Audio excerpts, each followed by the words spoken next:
আসসালামু আলাইকুম। আমি ডাক্তার মোহাম্মদ ফয়সাল খান, সহকারী অধ্যাপক মেডিসিন বিভাগ, ঢাকা ন্যাশনাল মেডিকেল কলেজ হাসপাতাল। আমি নিয়মিত চেম্বার করছি সালাউদ্দিন স্পেশালাইজড হাসপাতালে 3:30 থেকে সন্ধ্যা 6টা পর্যন্ত এবং শুক্রবার দিন সন্ধ্যা 6টা থেকে রাত 8টা পর্যন্ত। আমাদের এখন শীতকাল চলে এসেছে। আজকে আমরা শীতকালীন কিছু রোগ নিয়ে আলোচনা করব। শীতকালে সাধারণত ঠান্ডা, কাশি, জ্বর এই ধরনের অসুখগুলো আমাদের সাধারণ মানুষরা ফিল করে থাকেন। তার মধ্যে ঠান্ডা কাশি যেটা কমনলি সবার কাছে অ্যাফেক্টেড হয়। ঠান্ডা কাশি রোগীরা সাধারণত নাক দিয়ে পানি পড়া, হাঁচি, সর্দি, মাঝে মাঝে শরীরটা গরম হয়ে যাওয়া এই ধরনের লক্ষণ নিয়ে আমাদের কাছে এসে থাকেন। সাধারণ ঠান্ডা কাশি বাড়িতে বসেই চিকিৎসা করা সম্ভব। আমাদের কিছু অ্যান্টিহিস্টামিন ওষুধ আছে, সেগুলো আমরা নিয়মিত সেবন করলে আমরা ঠান্ডা কাশি নির্মূল করতে পারি। তার মধ্যে ফেক্সোফেনাডিন আছে, রোপাটাডিন আছে, বিলাস্টিন আছে। এছাড়া এগুলো প্রতিরোধ করার উপায়ের মধ্যে যেগুলো আছে সেগুলো হলো যে আমরা যদি প্রচুর ভিটামিন সি সমৃদ্ধ খাবার এগুলো যদি নিয়মিত সেবন করে থাকি এবং তাহলে আমাদের রোগ প্রতিরোধ ক্ষমতাটাও বৃদ্ধি পাবে এবং শীতকালীন যে ঠান্ডা, কাশি, হাঁচি এগুলোর ঝুঁকিও কমে যাবে। ঠান্ডা কাশি প্রতিরোধের আরেকটা উপায় হচ্ছে সেটা হচ্ছে মাস্ক পরিধান করা। করোনাকালীন সময়ে দেখা গিয়েছে যে মাস্ক পরিধানের মাধ্যমে শ্বাসযন্ত্রের যে অসুখ এবং ঠান্ডা, কাশি, সর্দি এগুলো প্রায় 70 থেকে 80% প্রতিরোধ করা সম্ভব।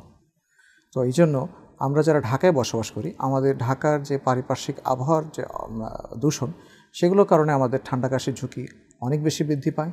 এই জন্য আমরা যদি নিয়মিত মাস্ক পরিধান করি এই সময়, সেক্ষেত্রে আমরা দেখা যাবে যে ঠান্ডা কাশি থেকে দূরে থাকতে পারব। আরেকটি অসুখ নিয়ে আমরা আজকে আলোচনা করব, সেটা হচ্ছে ব্রঙ্কিয়াল অ্যাজমা। এটাও শীতকালীন সময় এটার প্রকোপটা বৃদ্ধি পায়, অথবা এটা সারা বছরই থাকে, কিন্তু শীতকালীন সময় এটার প্রকোপটা একটু বেশি বৃদ্ধি পায়। ব্রঙ্কিয়াল অ্যাজমা রোগটা আসলে কি? এটা হচ্ছে শ্বাসনালীর প্রদাহের একটা কারণ।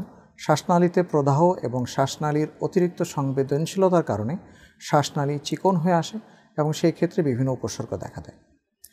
ব্রঙ্কিয়াল অ্যাজমাতে কী ধরনের উপসর্গ দেখা দিতে পারে? আমাদের কাশি হতে পারে, বুকটা জাম লাগতে পারে, বুক ভরে নিঃশ্বাস নিতে পারছে না, এই ধরনের সমস্যা হয়। অনেক সময় বুকের মধ্যে বাঁশির মতো আওয়াজ হয়। রোগীরা এসে বলে যে আমাদের বুকের মধ্যে বাঁশির মতো বাজছে, ঘের ঘের আওয়াজ হচ্ছে। এই ধরনের সমস্যাগুলো আমাদেরকে জানিয়ে থাকে। ব্রঙ্কিয়াল অ্যাজমা কাদের হয়ে থাকে? সাধারণত সকল বয়সের মানুষেরই ব্রঙ্কিয়াল অ্যাজমা হতে পারে। এবং ব্রঙ্কিয়াল অ্যাজমার কারণ যদি আমাদেরকে জিজ্ঞেস করা হয় যে কী কারণে ব্রঙ্কিয়াল অ্যাজমা হয়, এখানে সঠিকভাবে কারণ বলা নেই, কিন্তু কিছু কিছু ঝুঁকির কথা লেখা আছে, যেই সব ঝুঁকি থাকলে ব্রঙ্কিয়াল অ্যাজমা হতে পারে। তার মধ্যে সবচেয়ে গুরুত্বপূর্ণ হচ্ছে পারিবারিক ইতিহাস। বংশে যদি কারো ব্রঙ্কিয়াল অ্যাজমার ইতিহাস থাকে, বাবা, মা, দাদা, দাদি, নানা, নানি এদের যদি ব্রঙ্কিয়াল অ্যাজমা থাকে, সেক্ষেত্রে উত্তরাধিকার সূত্রে আমাদেরও ব্রঙ্কিয়াল অ্যাজমা হতে পারে।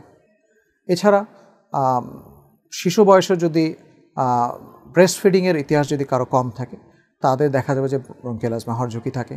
দ্বিতীয়ত, যাদের ওজন বেশি তাদের হতে পারে। পারিপার্শ্বিক দূষণ, বায়ু দূষণ যেটা এনভায়রনমেন্টাল পলিউশন বলে থাকি, সেই কারণে ব্রঙ্কিয়াল অ্যাজমার প্রকোপ ঝুঁকি বাড়তে পারে। যারা ধূমপান করেন তাদের ব্রঙ্কিয়াল অ্যাজমা হতে পারে। কিছু কিছু পেশার কারণে ব্রঙ্কিয়াল অ্যাজমার ঝুঁকি বেড়ে যায়, যেমন যারা কাপড়ের ফ্যাক্টরিতে বা তুলার ফ্যাক্টরিতে বা ধুলাবালিতে কাজ করেন তাদের ব্রঙ্কিয়াল অ্যাজমা হওয়ার ঝুঁকি বেশি থাকে। ব্রঙ্কিয়াল অ্যাজমা কীভাবে আমরা নিরূপণ করব বা ডায়াগনোসিস করব কীভাবে ব্রঙ্কিয়াল অ্যাজমা? সাধারণত এটা ক্লিনিক্যালি ডাক্তার রোগীর ইতিহাস শুনে এবং তাকে বুক পরীক্ষা করেই ব্রঙ্কিয়াল অ্যাজমা রোগ নির্ণয় করে থাকেন।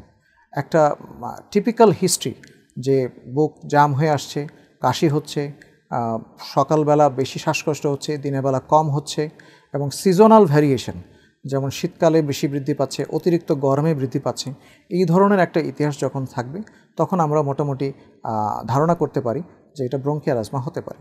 তার সাথে যদি আমরা রোগীর বুক পরীক্ষা করে বুকের মধ্যে আমরা সাউন্ড পাই, যেটাকে আমরা বলি রঙ্কাই, এবং শ্বাসনালীর যে সাউন্ডটা যেটাকে আমরা বলি ভেসিকুলার প্রলং এক্সপিরেশন, সেই ক্ষেত্রে বোঝা যায় এটা ব্রঙ্কিয়াল অ্যাজমা হতে পারে। পরীক্ষা নিরীক্ষার মধ্যে আমরা একটা বুকের এক্সরে করে থাকি। এছাড়া লাং ফাংশন টেস্ট বলে আমরা কিছু টেস্ট করি, সেখানে আমরা ব্রঙ্কিয়াল অ্যাজমা ডায়াগনোসিস করতে পারি। এছাড়া কিছু ক্রাইটেরিয়া দেয়া আছে, যেমন যদি কারো আমরা 2 সপ্তাহের পিক এক্সপিরেটরি ফ্লো রেট সেটা মেজারমেন্ট করি, সেক্ষেত্রে যদি দেখা যায় দৈনিক তার পিক এক্সপিরেটরি ফ্লোর তারতম্য যদি 15%-এর বেশি হয়, তাহলে বুঝতে হবে তার ব্রঙ্কিয়াল অ্যাজমা আছে। অথবা 6 মিনিট যদি কেউ এক্সারসাইজ করার পরে যদি কারো পিক এক্সপিরেটরি ফ্লো বা FEV1 যদি 15%-এর বেশি ড্রপ করে, তাহলেও সেটা ব্রঙ্কিয়াল অ্যাজমা দিকে যাবে। ব্রঙ্কিয়াল অ্যাজমার চিকিৎসা কীরকম? ব্রঙ্কিয়াল অ্যাজমার এখন খুবই আধুনিক অনেক চিকিৎসা আছে, যেটা আগে একসময় ছিল না, এবং ব্রঙ্কিয়াল অ্যাজমার রোগীরা খুব সাফার করতেন সেই কারণে। বর্তমান যুগে যেই চিকিৎসাগুলো আছে সেগুলোর এত সুন্দর ওষুধগুলো সেবন করার ডিভাইস তৈরি হয়েছে যাতে আমাদের শরীরে ওষুধের কোনো পার্শ্ব প্রতিক্রিয়া হয় না এবং রোগী বেটার ফিল করেন। এর মধ্যে ইনহেলার আছে, এর মধ্যে ম্যাক্সেলার আছে, ইবোহেলার আছে, নেবুলাইজার মেশিন আছে।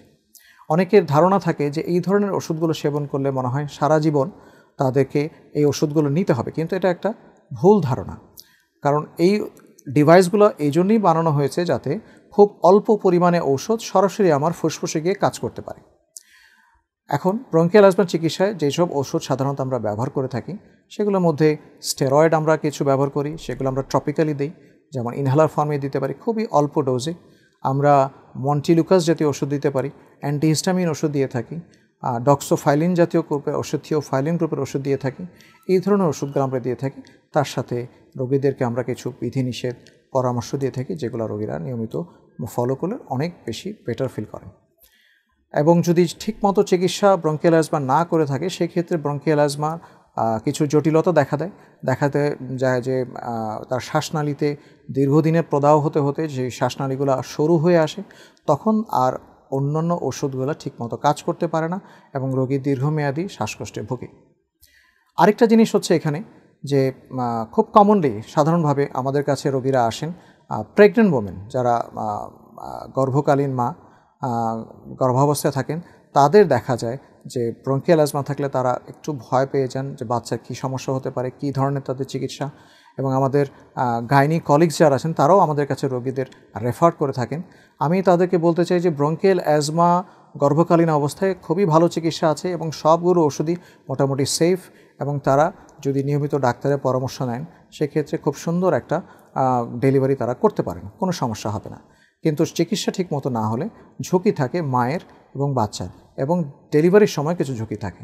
মায়েদের ক্ষেত্রে আপনার ভ্যাজাইনাল হিমোরেজ হতে পারে, আপনার মায়ের হাইপারিমেসিস গ্র্যাভিডারাম হতে পারে, আপনার বাচ্চার ক্ষেত্রে IUGR, যেটা বাচ্চার ওজন কমে যায় এবং ডেলিভারির সময় বাচ্চার হাইপোক্সিয়া, অক্সিজেনের স্বল্পতা দেখা দিতে পারে, এবং আপনার পরবর্তীতে আরও কিছু জটিলতা দেখা দিতে পারে। তো মোটামুটি ব্রঙ্কিয়াল অ্যাজমা সম্বন্ধে আমরা সম্যক কিছু ধারণা দেওয়ার চেষ্টা করলাম।